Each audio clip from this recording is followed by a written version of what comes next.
Hey y'all, it's your girl Charity B, and welcome to the I'm Enough Mastering Self-Love podcast. This podcast was designed for both men and women who are in the process or wanting to start their self-love journey. Here we discuss many topics related to self-love that promotes healthy habits that will help support your mental and emotional health, boost self-confidence, and self-worth. So get ready. This is something you don't want to miss. If you like what you hear in this episode, feel free to DM me and leave comments on my Instagram page at iam.enoughmsl. The podcast is also available on YouTube. The link will be in my description box as well as on my Instagram page. Well, look at here. Welcome back to the I'm Enough Mastering Self-Love podcast. It's your girl, Charity B. As usual, I hope you guys have had a great week and I hope you're doing good today. Thank you for tuning in. If you are new here, welcome. Do not forget to like, comment, subscribe, and turn on your post notifications, as well as follow the podcast. You can go onto my Instagram page at iam.enoughmsl in order to keep up with the daily post, and the link in my bio to see other ways to access the podcast on other platforms. Because I have expanded that as well, so people have different options to listen in.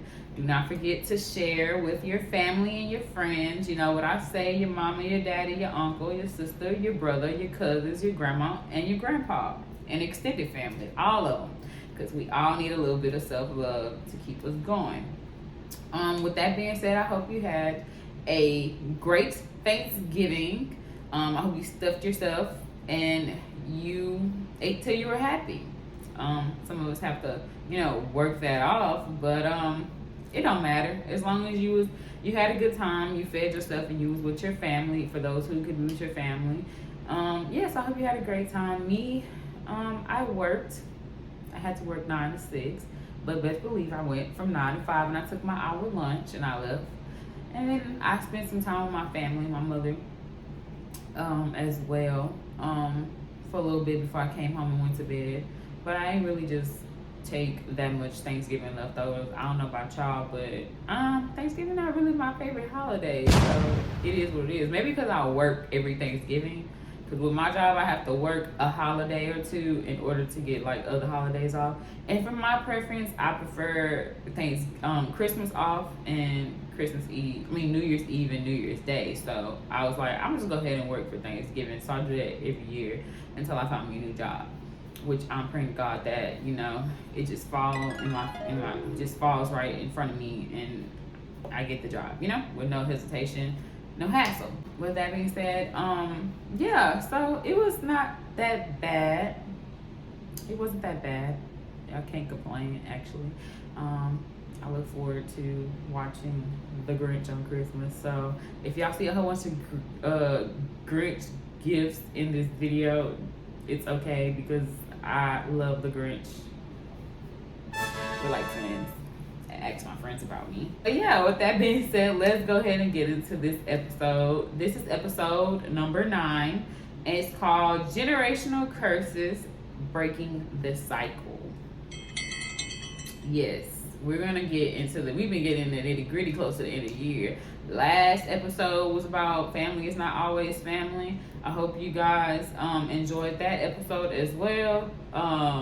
But yeah, today we're gonna talk about generational curses that we can get from our loved ones or family members or ancestors. You may be wondering, what are generational curses? Well, I'm about to tell you. Well, these curses is when individuals inherit judgment for the sins of their ancestors.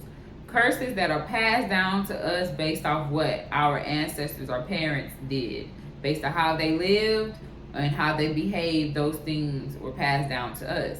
Crazy, huh? It's crazy how these things are set in stone for us even before we even born into this world. But it is our choice to decide if we can break these curses or continue to do the same things. Now, examples of generational curses would be, living the exact lives our parents did. For instance, your dad or your mother was always in jail, so you're always going to jail. And then if you don't break the cycle, your children will always go to jail, etc. Because it's the things they see, it's the lifestyle they were exposed to. So if they know, are like, okay, well, I don't want to be like this, or determine that they don't want to be like this, the cycle just keeps going on. Another example could be working too hard. Yeah, it doesn't sound that bad, but it is, because if you work so hard and you overextend yourself, you're gonna always be tired. You're never gonna have be able to live your life and enjoy your life. And by the time you know, time has passed by. For some of us, we have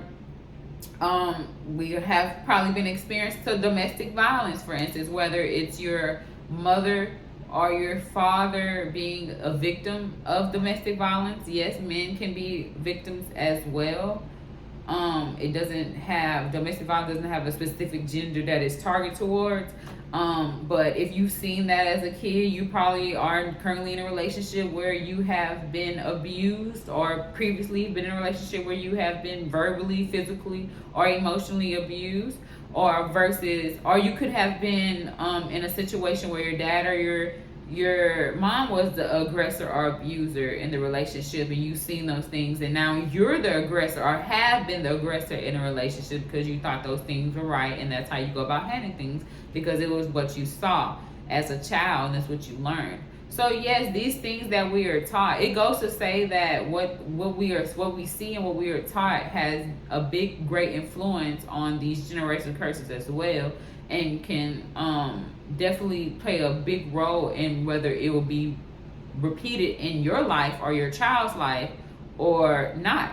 So it can even be like unconditional, not getting adequate enough of unconditional love.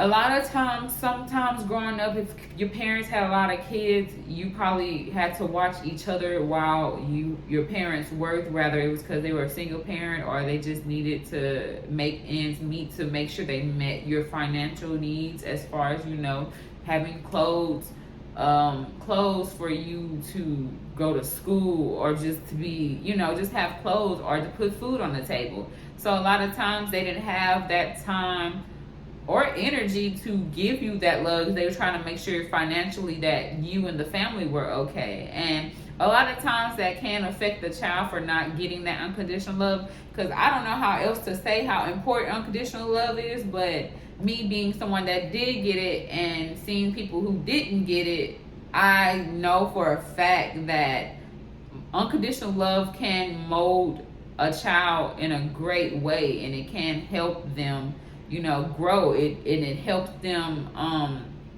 It can help them in a lot of ways. It can affect them if they do not get an adequate enough of unconditional love, whether it's about how they think about themselves, or if they are self-conscious, or their self-worth. It does give them a boost when they do get adequate enough of unconditional love. But with that being said, if you do not get that, and you're like, okay, well, you have your children, you're like, well, I didn't get that much, attention or unconditional love from my parents. And I turned out just fine. So my kids will be just fine. No, they will not.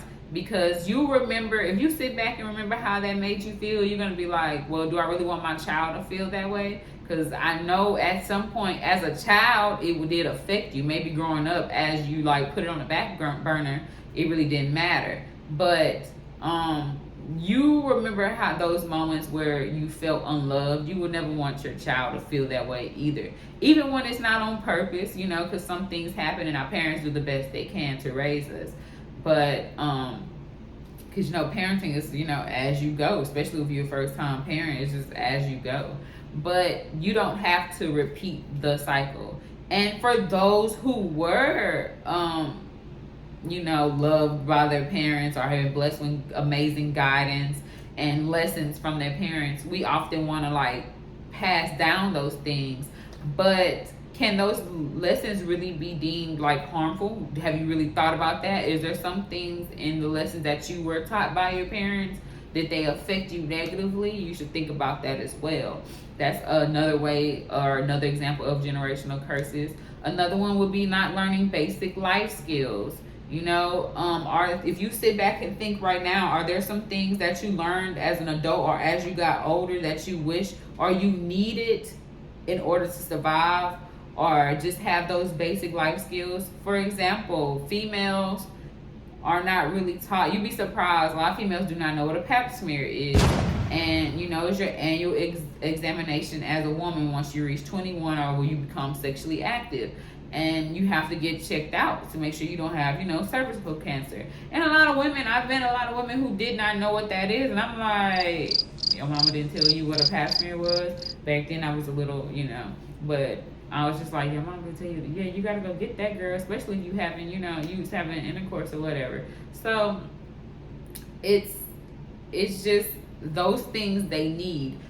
For one, you need to teach your ladies, even your young men, how about their body, because they know about their body. A lot of mishaps wouldn't happen, such as young pregnancies, getting pregnant in 16 or under. Things like that wouldn't happen if we equipped our kids with the right knowledge and lessons in order to grow. Not those nonsense things that we don't really need to know, but things that we really need to know to survive in life. And parents, remember how you felt if you ever been neglected. Do you really want, like I said, do you really want your children to feel that same way? You don't. So that means you need to make some changes. With that being said, it goes to show how important or how real generational curses are, how real these things happen. Now, if these things we inherit are taught to us, and it's by what we see, what we learn, and if it keeps happening, it's gonna start getting rooted in us and embedded to the fact that it's like it becomes like, okay, is it really a problem? Because it becomes the norm. But if you really do not sit back and think about things or think about your life, and you try to go back and map out where it all went wrong, you will never see what really is wrong or really was causing the pain or hurt in your life until you sit down and just look things over. So if you are in this episode or you listen to this episode, sit back and take that 2 minutes and think, dang, is there really something going on in my life or has gone in my life or that I have seen, heard, or been taught that I think has negatively affected my life going on? Are there some things that I need to change? Because like I said, who we are physically is influenced by heredity, our habits, our abilities, traits, and how we behave.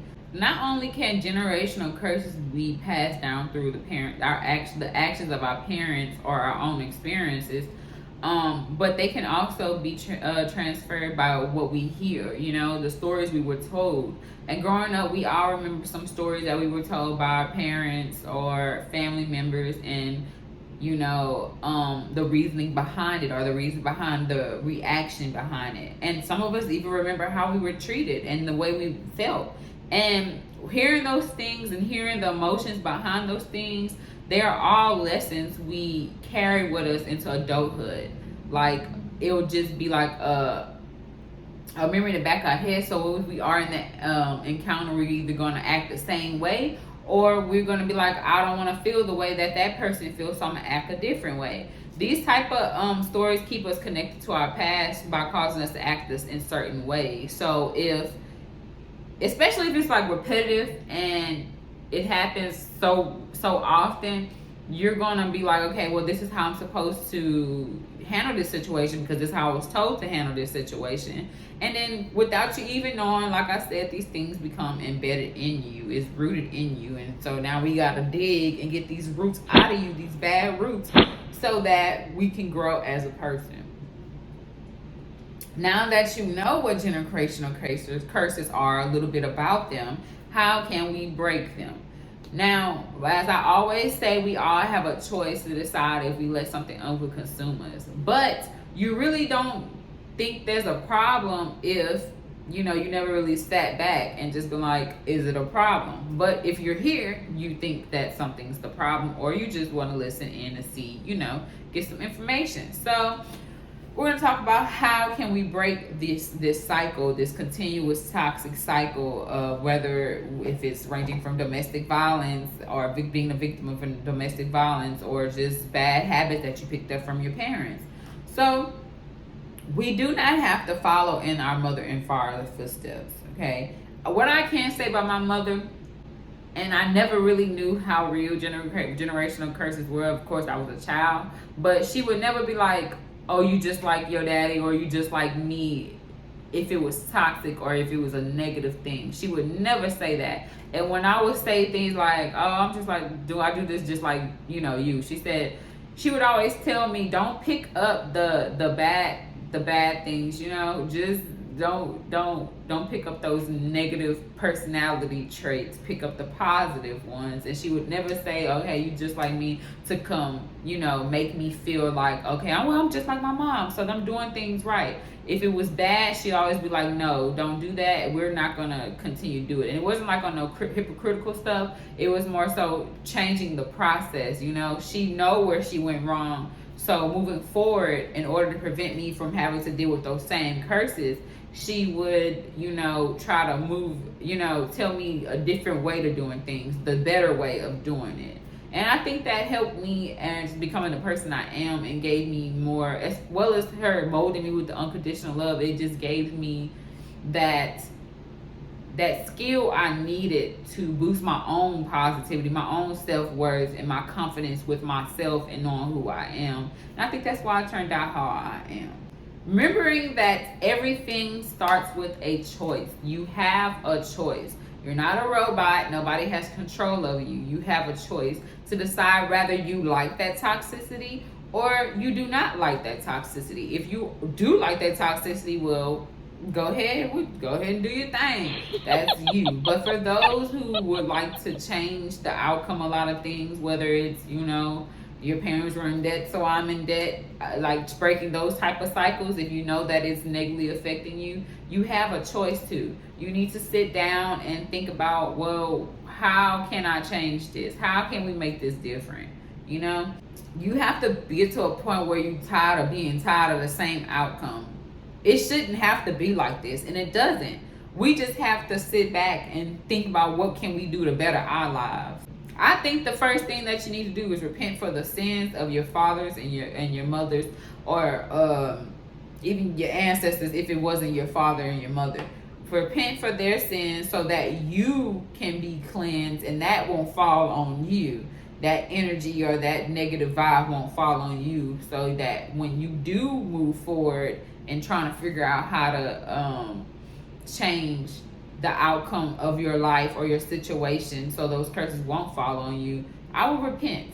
I will say, whatever they got, but we don't want that over here. I want to start fresh. I want to start my own new cycle, You don't have to accept your past sins or your past decisions. Today is a new day. Yesterday was yesterday. Today is a new day. If you want to take that step in making that change, and you really do want to make that change, today is a new day. Forget about what you did and what happened yesterday or happened the day before or months ago. Just think about what happened moving forward. If you witness things negatively that has went on during your childhood, remember how those things made you feel. How did it make you feel? How did it affect your growth? Do you believe things would have been different if this didn't happen, or if things went another way? Or would it be better?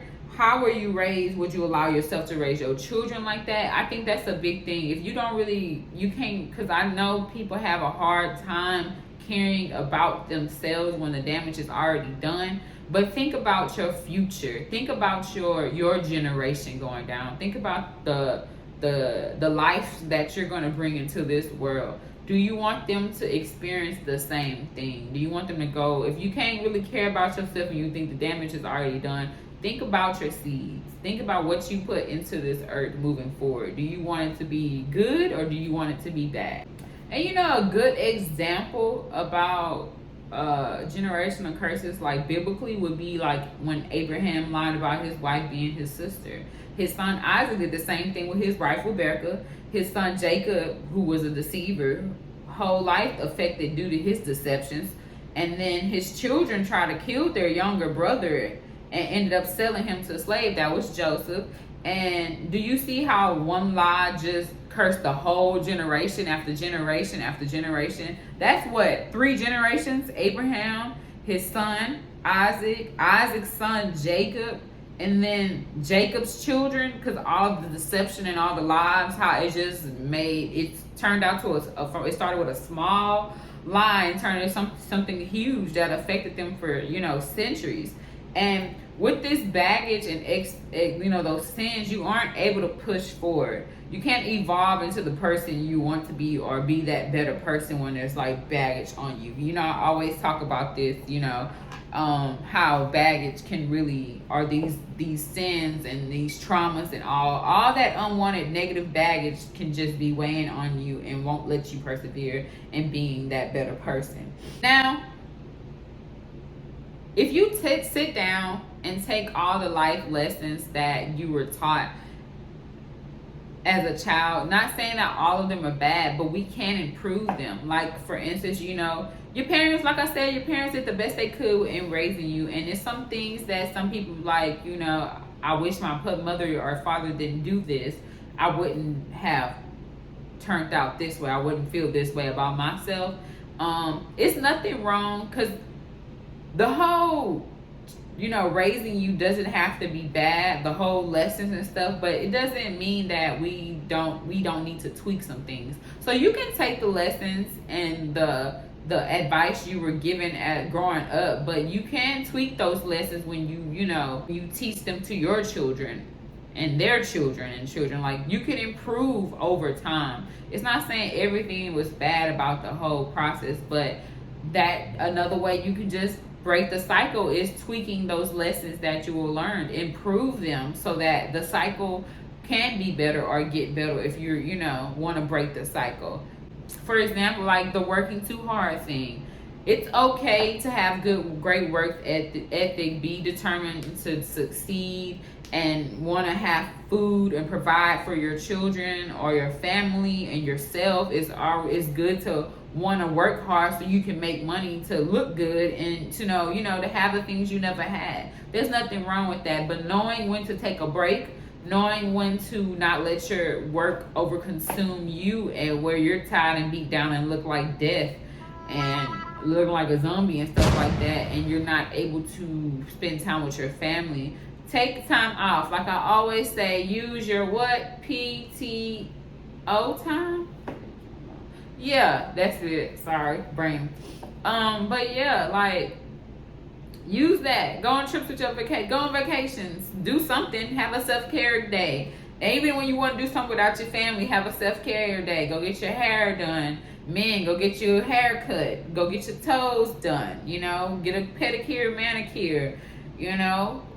Do something for yourself. Do not let those things overconsume you, okay? And now that I say that, do you know what generational curses you have in your family? I would say that I feel like every family has some type of generational curse, and it doesn't have to be that bad, Like I said, it could just be something light, what we consider light, but sit down and think about those things. Have those generational curses that you've seen go down from your family or go through your family. Are you doing the same thing? What do you like that turnout? Has it affected you in the past? Has it affected you now?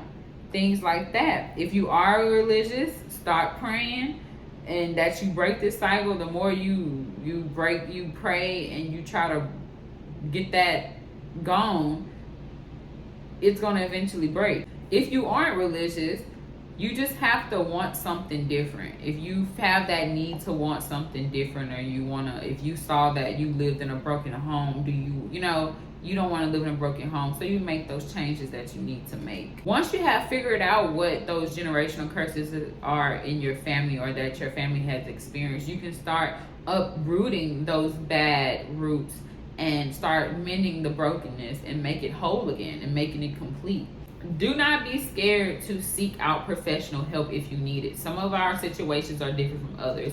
For instance, if you have mental illness in your family and it's commonly seen whether you got it from your grandma or your mother or your dad's side. Do not be scared to seek some help if you feel like you're showing signs or you have been diagnosed. There's nothing wrong with needing mental health. I think that needs to be that stereotype needs to be eliminated. There's nothing wrong with seeking help if you need it, because it's something you are going through. It's not imaginary. You are going through something.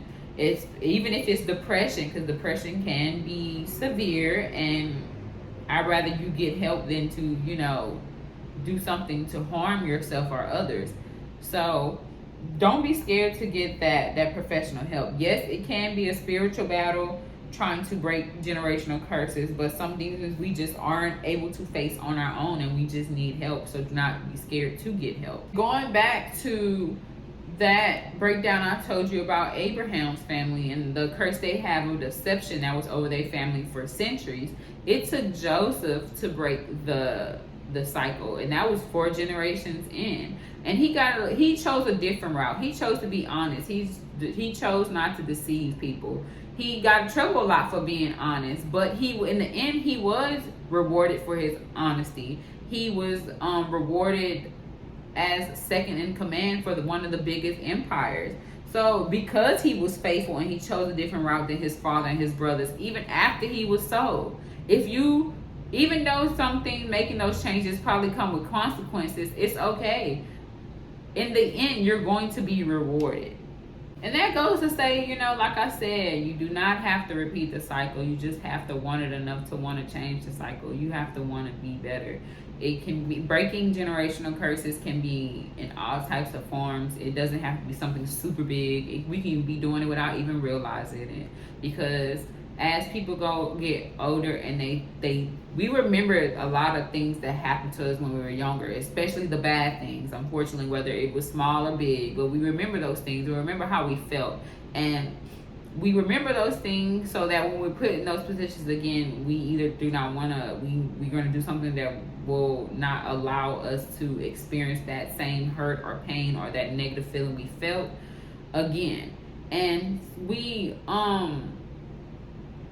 go into it when we have our children and stuff. We set the foundation to teach our children that what's the better route in order, and instead of doing the same old thing. Like I said with my mother, she didn't let me say certain things, and back then I'm like, you're just doing the most. But I understand now, I understand when you set that foundation for the stories that you were told or the things that you did, and you set that foundation to change the things around you and to change how your child is molded.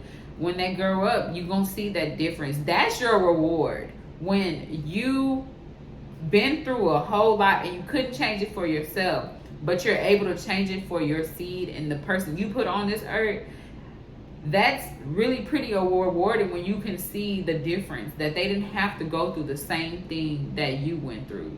That's the reward. Think about what was broken in your family and use that to strengthen the family that you are creating, or the family that you are creating. The reward that you get after, don't focus on, I want to do it because I want a reward, but you want a change. You want to see something different. And I promise you, in the end, the reward is going to be something, as I always say, you've never experienced before. Making any great change like that in your life for something better is always a great feeling. It's always going to be a better reward than what you have already, been doing. The same old without getting anything in return, or not getting anything great or positive in return. You get a bad outcome, a negative outcome. Changing those things, changing your life, changing your fruit, changing all that promotes growth and healthy habits, a healthy life for you, and a healthy life for your family. So with that being said, do not think about the big, the steps that you have to take and all that. It could be the tiniest change that you've made in your life, and it can greatly contribute to breaking those generational curses. So I hope you learned something from this episode. We talked about, what are generational curses, what are some examples of generational curses, and how can we start to move in the right direction to break these generational curses so that we can have a better life and for our family and our future to be better. So if you are sitting in here and you have thought about what has been said and you know there's some things, don't be scared to do what you need to do to make your life better. Okay? And y'all, next episode, I hope to have something spicy for y'all because I want to do something aimed towards the men next time. And yes, the men, because men self-love too. So if everything goes right, I am really excited about that episode. So if everything goes right, I hope to give you guys that episode for the men so they can get their word and their knowledge too, so they can love on themselves more. Because I feel like when you think of self-love, the stereotypical thing is like, oh, it's for females or it's girly. It doesn't have to be girly. You can definitely make self-love, manly, if that's what you want to say. I think if a lot of men had that boost in their self-love, because they can also fall victim to these dusty females out here, overusing them and abusing them, and they could be good guys and turning nice guys into bad guys. So, we're definitely going to talk about things like that. So yeah, I look forward to this next episode, y'all. So hope you guys have a great week, rest of your week, and moving forward, I hope you have a great week as well. Do not work over. Don't be working too hard. Do the bare minimum. You know what I say? Bare minimum. They not paying you enough, and if they are paying you enough, still do the what? Bare minimum. But because that's what I'm gonna do. But I see you guys next time. All right, bye.